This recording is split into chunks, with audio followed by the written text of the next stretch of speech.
이중 포인터 관련돼서 이야기해보기 전에 이전에 설명했던 포인터 변수에 대해서 이야기해보겠습니다. 여기 이렇게 포인터 변수를 선언하면 변수 이름 p는 정수를 저장하고 그 정수는 메모리 주소가 됩니다. 선언 시 해당 변수 이름 앞에 별표를 사용해서 표식을 하게 됩니다. 저장된 메모리 주소가 가지고 있는 데이터 타입은 별표와 변수 이름을 괄호로 치고 그것을 x라고 하면 int x가 되어 해당 데이터 타입은 int가 됩니다. 그럼 이것을 이중 포인터하고 연관 지어서 보겠습니다. 여기 이렇게 이중 포인터를 선언합니다. 이것을 위에 설명한 것과 같이 보면 여기 별표와 포인터 변수 이름을 이렇게 x라고 두면 p가 가지고 있는 주소 참조를 할 경우에 이렇게 나타낼 수 있습니다. 이렇게 보면 x 앞에 포인터 별표가 다시 있습니다. 이 모양을 보면 위에 설명한 것과 동일해집니다. 이 x는 정수를 저장하고 있고 그것은 메모리 주소가 됩니다. 그래서 다시 괄호를 치고 y로 두면 int y가 되고 x가 가지고 있는 데이터 타입은 결국 int 타입이 됩니다. 이중 포인터는 한 번 간접 참조하고 다시 간접 참조하는 구조를 가집니다. 삼중 포인터는 3번 간접 참조를 할 수 있겠죠. 이것을 비유적으로 설명하면 상자를 열었는데 상자가 있고 또 다시 상자가 있는 형태가 됩니다. 그럼 그림을 한번 보겠습니다. 여기 그림을 보면 int 타입의 변수 a와 포인터 변수 p를 선언하고 해당 포인터는 변수 a의 주소를 저장하고 있습니다. 포인터 p는 변수이기 때문에 자체 메모리 주소가 할당되고 p는 헥사 200을 가지고 있습니다. 또한 변수 a는 일정 메모리를 가지며 정수 값10을 저장합니다. 포인터 변수의 주소 참조를 하려면 언급한 대로 포인터 변수 이름과 별표를 묻고 괄호로 치면 됩니다. 그럼 이중 포인터를 보면 그림에서 2번 거쳐서 처리하고 있습니다. 그런데 사실 이중 포인터를 여기 나와 있는 코드처럼 사용하진 않습니다. 왜냐하면 변수 a를 직접 접근할 수 있는데 이렇게 굳이 2번 거쳐서 할 필요가 없기 때문입니다. 이중 포인터 문법적인 개념은 이전에 설명한 것처럼 상자를 한번 열고 다시 열면 실제 데이터에 접근하는 구조입니다. 여기서 중요한 것은 이중 포인터는 2번을 참조해야만 해당 데이터에 접근할 수 있다는 것입니다. 2번 참조라는 것이 중요합니다. 이중 포인터 자체의 개념은 그냥 포인터의 연장선이라 이중 포인터가 어떤 특별한 의미를 가지는 게 아닙니다. 우리가 주목할 것은 2번을 참조해야 된다는 것입니다. 3중 포인터는 3번이겠죠. 그런데 이와 같은 2번을 참조하는 경우가 우리의 실생활에서는 일반적이지 않습니다. 예를 들면 우리는 1차원의 수직선상에 있는 정수 10 또는 1.0 같은 단일 형태가 익숙합니다. 또 다른 예를 보면 자신을 기준 삼아 1시 방향으로 일정 거리의 목표 지점이 있다고 가정하고 그곳으로 간다면 우리는 바로 그 자리로 가면 됩니다. 그런데 움직이는 로버트가 있을 때 목표 지점으로 이동시키려면 XY 좌표 형태로 목표 지점을 설정해야 됩니다. 예를 들면 X로 3만큼 가고 Y로 5만큼 이동하여 목표 지점 A에 도착하라고 로버트에게 명령할 수 있습니다. 그리고 XY 좌표 형식은 움직이는 물체의 운동을 기술적으로 표현할 때도 사용되고 이도 및 경도로 위치를 표현할 때도 활용됩니다. 배열과 포인터는 서로 밀접한 관계성을 가집니다. 이전에 설명한 것처럼 1차원 배열에서 배열 이름은 단일 포인터가 됩니다. 그런데 2차원 배열인 경우에는 배열 이름이 이중 포인터가 아니라 일정열을 가리키는 배열 포인터가 됩니다. 그렇다고 2차원 배열과 이중 포인터가 연관성이 없는 것은 아닙니다.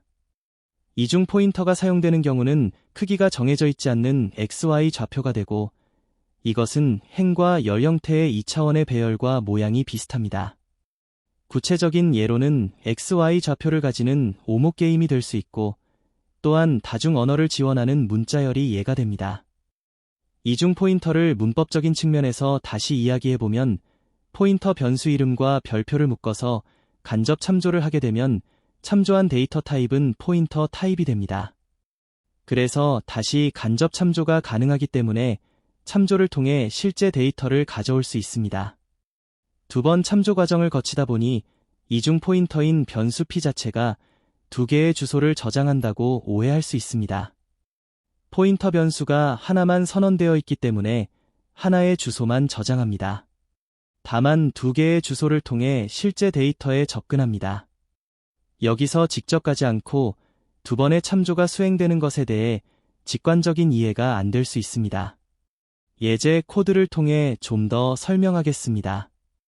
예제 코드를 보면 크기가 3과 5인 행과 열을 가진 오목셀의 XY 좌표 형태의 코드가 있습니다.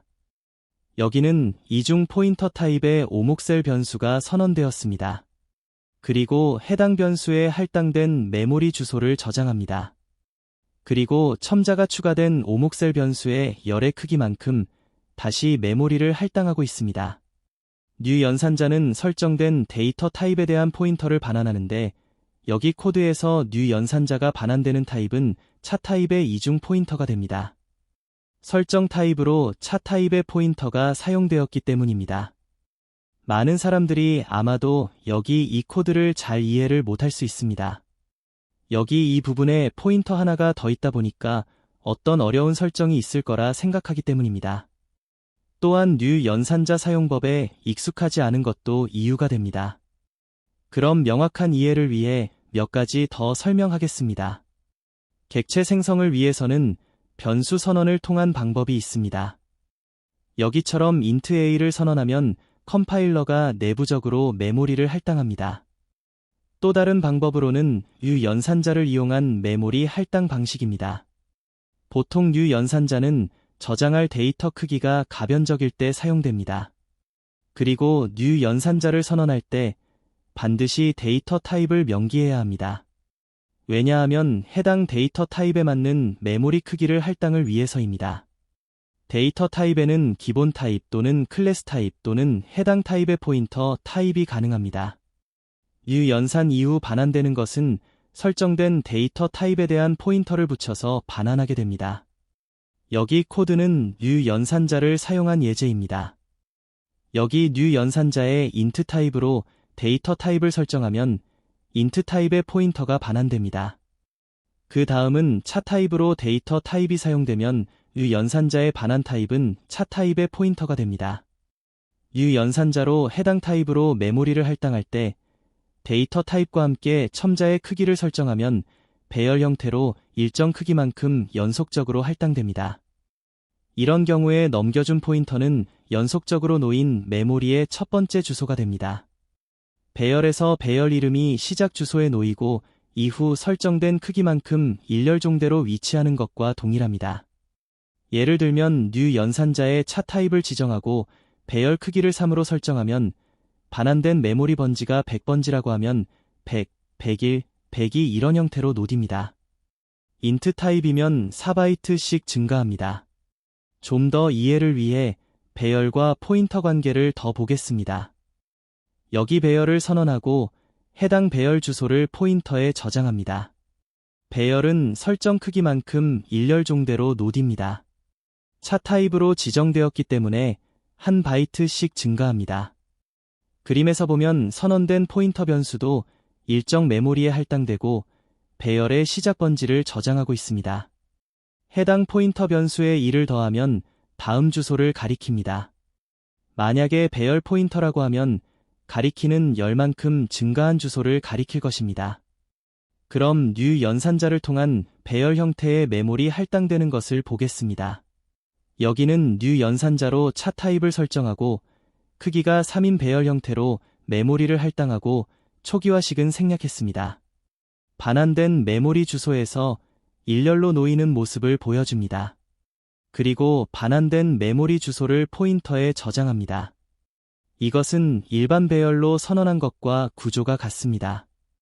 그럼 포인터 타입을 뉴 연산자의 데이터 타입으로 지정할 때를 살펴보겠습니다. 코드를 보면 차 타입의 포인터가 뉴 연산자의 데이터 타입이 되고 배열로 선언하고 있으며 뉴 연산자가 반환하는 것은 차 타입의 포인터에 대한 포인터가 됩니다. 그것을 이중 포인터인 오목셀 변수에 저장합니다. 여기서 구조를 보면 이전에 설명한 배열 구조와 비슷합니다. 그런데 여기서 메모리 주소의 증가 폭이 배열과는 상이합니다. 그것은 뉴 연산자에 지정된 데이터 타입이 다르기 때문입니다. 여기서는 포인터 타입이 뉴 연산자의 데이터 타입이 되었기 때문에 64비트 시스템에서는 8바이트씩 증가하게 됩니다. 포인터는 시스템에서 크기를 정한다고 이미 여러 차례 강조했으니 이 부분은 크게 혼동이 없을 것입니다. 할당된 메모리에 아직 아무것도 저장하지 않고 있습니다. 여기에 일정 값을 대입하기 위해 오목셀 포인터 변수에 별표를 붙이는 간접 참조를 이용합니다. 물론 그 방식보다는 더 편한 첨자 방식을 사용할 것입니다. 두 가지 방법은 동일합니다. 대입 과정을 그림으로 살펴봅니다. 여기 코드는 행에 대해서 열의 개수 크기만큼 할당된 메모리를 저장합니다. 각 행의 접근은 첨자 방식으로 하고 있습니다. 물론 별표를 사용한 방법도 가능합니다. 유 연산자의 차 타입으로 지정하고 배열 크기는 5로 설정하고 있습니다. 이런 코드는 앞에서 배열과 비교할 때 설명된 코드와 유사합니다. 유 연산자가 실행되면 차 타입의 배열 5개를 일렬로 할당하고 차 타입의 포인터를 반환합니다. 그럼 이 과정 전체를 그림으로 보겠습니다. 오목셀에 대해서 차 타입의 포인터를 가진 배열 형태로 메모리가 할당된 주소를 저장합니다. 여기서는 헥사 200을 가지고 있습니다. 이 주소 값은 배열의 시작 주소이고 해당 주소에 2를 더하면 다음 주소로 이동할 수 있습니다. 포인터 타입이므로 8바이트씩 증가하고 해당 주소에 접근을 위해서는 오목셀 변수 이름과 별표를 사용하면 됩니다. 포인터를 하나씩 증가하면서 간접 참조하면 각각의 행에 접근할 수 있습니다. 또 다른 방법으로는 첨자 방식이 있습니다. 둘 다 동일합니다. 이후 열의 개수만큼 할당한 메모리 주소를 각각의 행에 저장하면 설정된 크기의 X, Y 좌표가 만들어집니다. 참고적으로 뉴 연산자를 사용할 때 2차원 형태로 설정할 수 있는데 이런 경우에는 반드시 열의 개수는 상수식이 되어야 합니다. 이것은 2차 배열을 선언할 때도 마찬가지입니다. 우리는 가변적인 2차원 배열 형태인 좌표를 구현하는 것이므로 그 방식은 사용할 수가 없습니다. 이상으로 강의를 마칩니다.